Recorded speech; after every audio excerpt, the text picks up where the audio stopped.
সারা বাংলাদেশে ডেঙ্গুর প্রভাব বেড়ে গিয়েছে।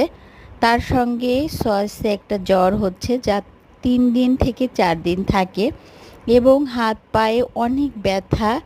বাচ্চাদেরকে খেয়াল রাখবেন, বাচ্চারা যেন কোনো নালা ডোবা এদিকে না যায়, এবং গ্যারেজে গেলে বাচ্চাদেরকে ওড়োমস লাগিয়ে দিবেন যাতে মশার কামড় থেকে সে নিজেকে সুরক্ষিত রাখতে পারে।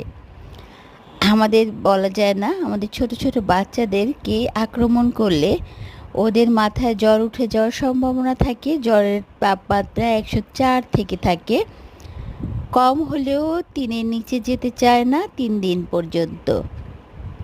তাই আমরা অহেতুক জ্বর আসলেই সাথে সাথে ডাক্তারের কাছে না যেয়ে প্রাথমিকভাবে প্রচুর পরিমাণে তরল খাবার, পানি এবং লেবুর জুস খাওয়াতে হবে।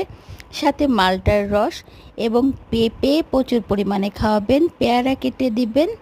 বাচ্চা যদি খেতে পারে তো আলহামদুলিল্লাহ তাড়াতাড়ি সুস্থ হয়ে যাবে, আর বাচ্চা যদি না খেতে চায় তাহলেও চেষ্টা করতে হবে খাওয়ানোর। এবং 3 দিন পরে টেস্ট করবেন।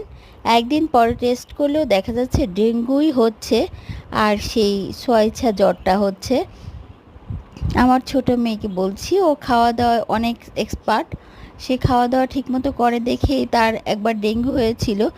আমি পরের দিন টেস্ট করেই দেখি ডেঙ্গুর আসছে পজিটিভ ঠিকই, কিন্তু শরীরে নাই, সেল আছে হালকা, তো সেরে গিয়েছে ডক্টর বললেন।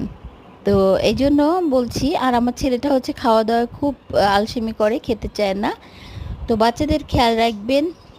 আর মারা বেশি বেশি করে বাচ্চাদের তরল খাবার, স্যুপ এবং মাল্টা